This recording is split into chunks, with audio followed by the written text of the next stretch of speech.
Sun Politique, les élus de la région ont la parole. Agathe Petit. Mon invité aujourd'hui est Jérôme Marchais. Bonjour. Bonjour. Vous êtes le maire de Valette, dans le vignoble. Tout à fait. Vignoble qui s'agite, on peut le dire, depuis 3 jours avec le lancement des vendanges. C'est l'un des temps forts annuels pour une commune comme la vôtre. Valette, capitale du muscadet, c'est en tout cas ce qu'on peut lire sur un panneau à l'entrée de la ville. Tout à fait, c'est effectivement le gros slogan de la ville. Alors il y a environ 600 viticulteurs en AOC muscadet. Combien précisément sur votre commune ? Aujourd'hui, il faut en compter approximativement une bonne cinquantaine. Quelle place est-ce que l'économie du vin représente pour une commune comme Valette en termes d'emploi, mais aussi et peut-être surtout en termes de revenus ? En termes de revenus, environ à peu près 5% de l'activité économique. Ce qui est finalement peu. Ça a changé, beaucoup de choses ont changé effectivement, parce qu'aujourd'hui on est passé à la mécanisation, donc il y a beaucoup moins d'appels aux vendangeurs. Il y a beaucoup de choses qui ont évolué au niveau des sociétés, des regroupements, voire par exemple au niveau de la structure négoce également. Donc c'est des regroupements, des améliorations, des modifications, et puis faut l'espérer. Une évolution peut-être naturelle finalement ? Oui, pour le bien économique. Ouais. Alors s'il y a bien une activité en tout cas qui relie concrètement le vin et la municipalité, c'est le no-tourisme. Oui. Alors le week-end dernier, ce week-end qui vient de s'écouler, a lieu Vignes, Vin et Rando. Dans quelques semaines, ce seront les Muscadets Tours. Oui. Est-ce que vous encouragez ces manifestations et si oui, de quelle manière Complètement. Alors, Vignes et Rando, ça s'est fait. D'ailleurs, même au niveau de la communauté de communes de Valette, on avait organisé ce qu'on appelle, nous, le vignoble à vélo. C'est une autre activité un petit peu annexe qui existe maintenant depuis 5 ans. Donc, c'est le principe d'inviter qui veut monter sur son vélo, se déambuler dans nos contrées et puis découvrir au bout de 25-30 km, effectivement, différents points que les gens découvrent et ne sont pas sujets systématiquement à visiter avec leur voiture. Donc voilà, ça marche très bien. On avait 2500 personnes, donc comme quoi il y a une attirance. Ça se fait depuis 5 ans, ça sera renouvelé l'année prochaine, il n'y a aucun souci. Mais ça, c'est au niveau de la communauté de communes de Valette. Voilà. Pas uniquement de la commune de Valette en particulier. Non. Hormis ça, il y a un sujet, par exemple, quand on parle de développement touristique. Moi, j'avais mis en place il y a quelques années, quand j'étais en responsabilité au niveau de la culture, une activité qui s'appelait le Champy-Lambardement. Le principe de base était suivant, c'est-à-dire qu'on invitait le public à venir au Champy-Lambard, salle communale municipale qui nous sert à faire des spectacles. Et les gens montaient sans le savoir dans des cars, bien évidemment, et partaient en direction de caves dans laquelle ils assistaient à 6 spectacles en même temps, simultanément. Les cars s'échangeaient, les gens visitaient une deuxième cave. Et donc, c'est une façon de rapprocher, entre guillemets, la culture avec la viticulture, puisque les viticulteurs, dans leur cave, devaient recevoir ce public-là. Et voilà, et ça permettait de faire une soirée assez dynamique, c'est ce qu'on appelle un peu arrosée, voilà, mais dans une bonne humeur, c'est super sympa. Et ce sera renouvelé. Et ça, ce sont des initiatives qui s'adressent en particulier peut-être aux habitants, non, simplement du vignoble ? Pas spécialement, au contraire. On essaie de passer la Loire. C'est-à-dire qu'aujourd'hui, la Loire est un barrage efficace, malheureusement, parce que la communication est difficile à faire une fois qu'on la passe. Nous, on a besoin effectivement de faire connaître le vignoble. Quand on a des spectacles au Champy-Lambard, il est fréquent, par exemple, que des gens prennent des places et nous demandent « mais Valette, c'est où ?» Voilà. On croit que notre vignoble est connu, on croit que la porte du vignoble est facile à trouver sur le périphérique nantais, mais ce n'est pas le cas. Alors, l'Hebdo de Sèvres-et-Maine a publié vendredi dernier un grand dossier sur le vignoble. Oui. Il y a un paragraphe dans ce dossier consacré à la désertion du vignoble nantais par les jeunes. Oui. Est-ce que c'est un nouvel enjeu pour vous et comment est-ce que vous entendez redynamiser ce secteur ? C'est une grosse inquiétude. C'est une grosse inquiétude parce que, je pense que le problème principal du vignoble, alors il y a effectivement ces deux aveux de la population, enfin de la population et surtout, entre guillemets, des futurs viticulteurs, mais il y a aussi surtout l'enjeu économique.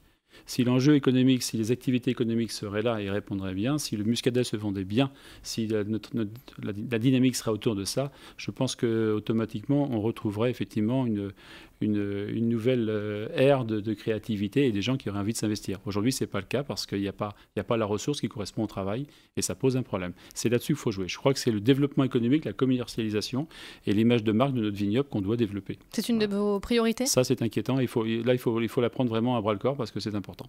Alors ces vignes, justement, puisqu'on en parlait, elles prennent de la place. Comment est-ce qu'on concilie urbanisation croissante et préservation du patrimoine viticole ? Parce que je rappelle quand même qu'avec un peu moins de 9000 habitants, Valette est la commune la plus peuplée du vignoble. Alors c'est très simple. Si vous voulez, maintenant, depuis quelques années, vous avez ce qui a été mis en place, ce qu'on appelle un SCOT. Le SCOT donne un périmètre très précis à toutes les collectivités. Le principe de base, il est la protection de l'agriculture et de la viticulture.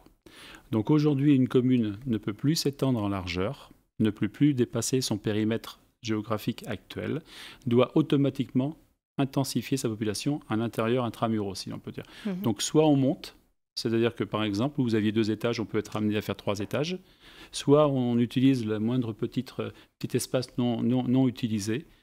Lorsqu'on a une extension à l'extérieur, ça nécessite automatiquement des révisions de PLU, voilà, ou alors éventuellement des négociations très importantes. Du PLU, du plan local d'urbanisme. Voilà, tout à fait. Donc soit effectivement ça rentre dans une révision du PLU, ou alors automatiquement des négociations avec les chambres consulaires que sont la Chambre d'agriculture, le SDAOC et la SAFER, entre autres. Alors justement, concernant ce plan local d'urbanisme, vous annonciez dans votre avant-programme la priorité est de faciliter l'installation d'entreprises sur la commune. C'est primordial. Alors, au détriment de qui, de quoi?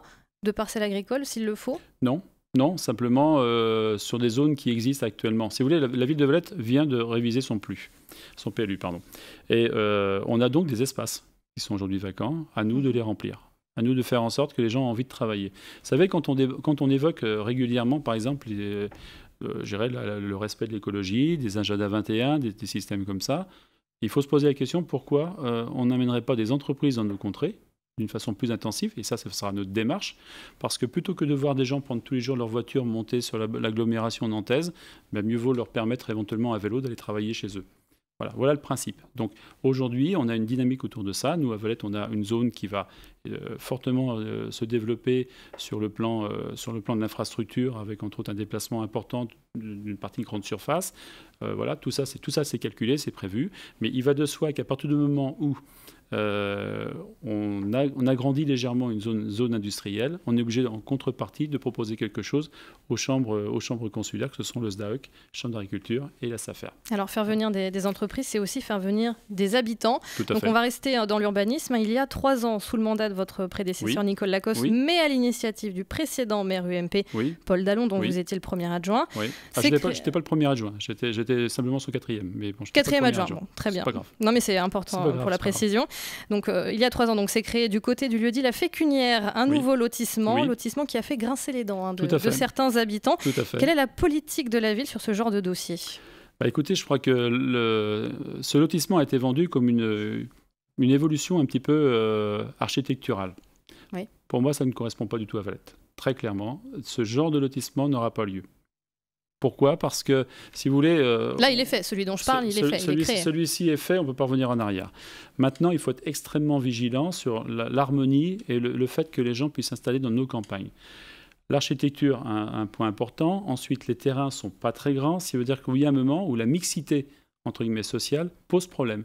Les gens ne se reconnaissent pas du tout dans cet univers-là. Et ça nous pose effectivement... Et vous évoquiez effectivement ce lotissement de La Fécunière. Pour moi, à titre personnel, je vous le dis franchement, ça n'engage que moi, c'est un loupé. Clair, net, précis. Et ce n'est pas à renouveler. Mais pourtant, c'est un loupé qui émane de votre ancienne... Oui, mais bon, je veux dire, la politique que l'on a amenée, même en termes de campagne, on n'est pas là pour faire le procès de quiconque. Aujourd'hui, on est en train de se projeter sur demain.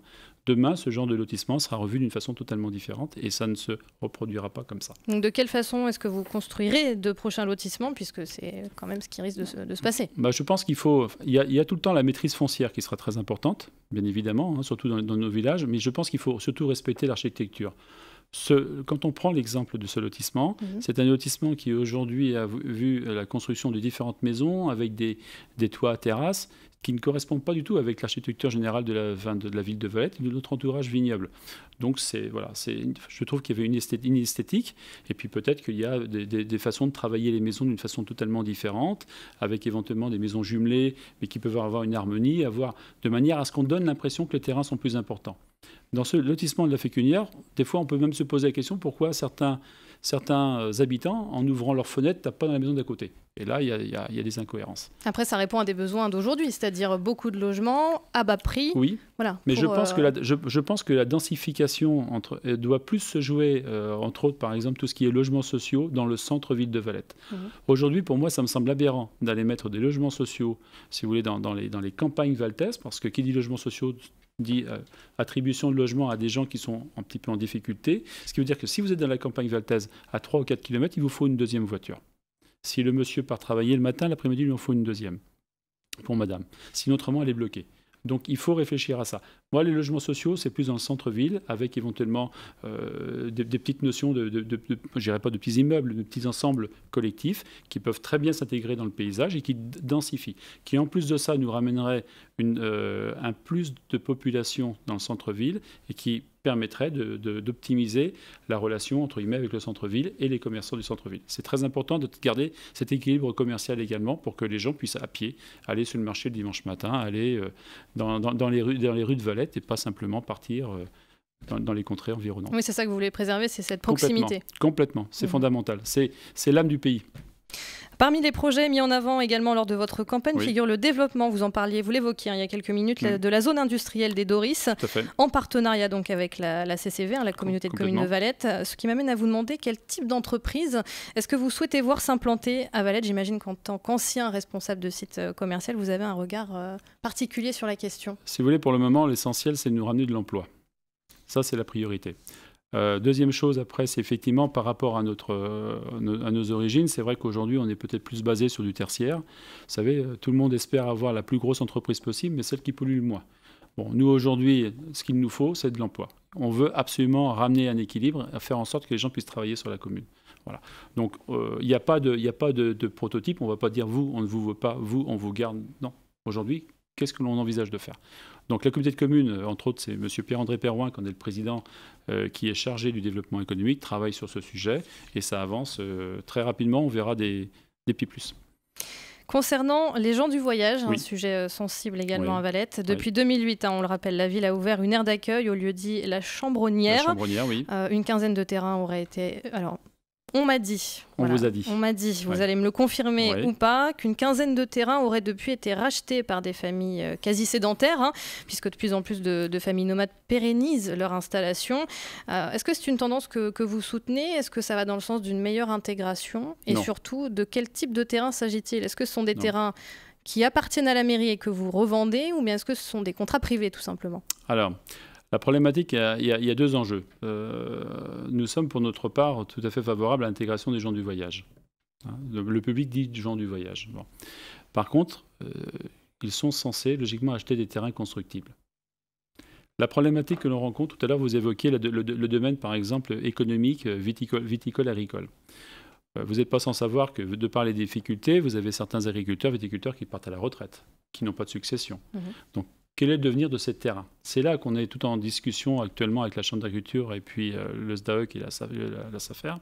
Parce que le problème, c'est que les propriétaires se retrouvent à avoir leur terrain, entre guillemets, dans les bras, ne peuvent plus les exploiter, ne veulent plus les exploiter, et par pression, finissent par les vendre à différentes personnes qui, au-delà de toute autorisation d'urbanisme, rempierrent, construisent dans l'irrespect complet. Et ça, ce n'est pas tolérable. Parce qu'on ne peut pas instruire, nous, en tant que maire, on ne peut pas accepter ce genre de choses. C'est-à-dire qu'on a l'impression qu'il y a deux lois.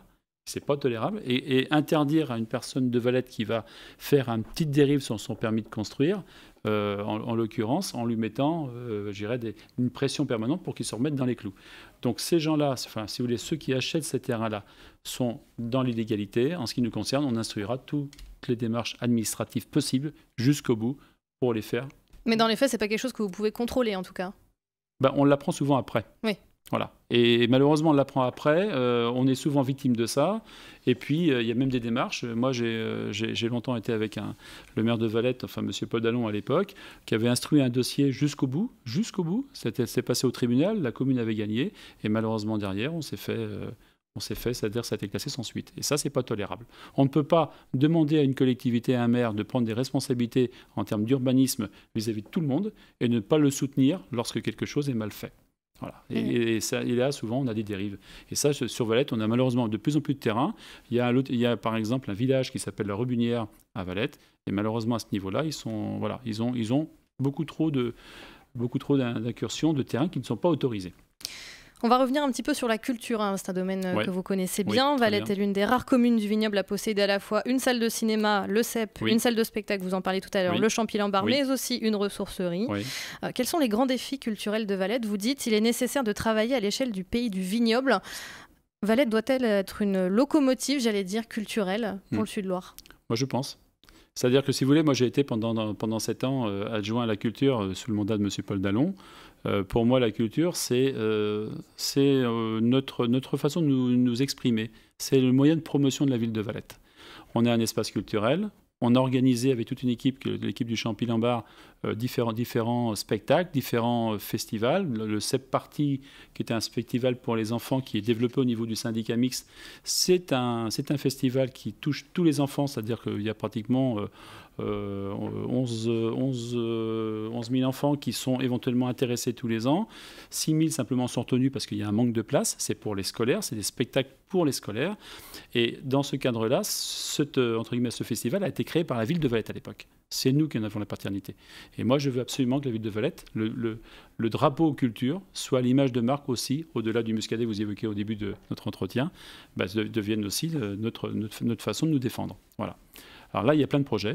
Il y a plein de projets. Entre autres, nous, dans notre mandat, on s'est engagé effectivement à revoir, par exemple, l'école de musique, et en essayant de faire passer progressivement, dans la gentillesse, l'école de musique dans l'intercommunalité, pour ramener un plus et ramener cette école de musique proche du Champy-Lambart et créer ainsi une mixité entre le public amateur qui apprend et le public professionnel et, entre guillemets, les artistes professionnels. Cette mixité doit créer l'émulation générale. Voilà ce que l'on veut faire. Et ça, ce sera pour 2018-2019. Donc dans un futur assez proche, Très proche. On travaille dessus actuellement, mais c'est surtout... Là, on aimerait le faire plus tôt. Hein. Moi, fin de mandat, en tout cas, vous concernant. Oui, parce que c'est des questions de montage budgétaire. Voilà.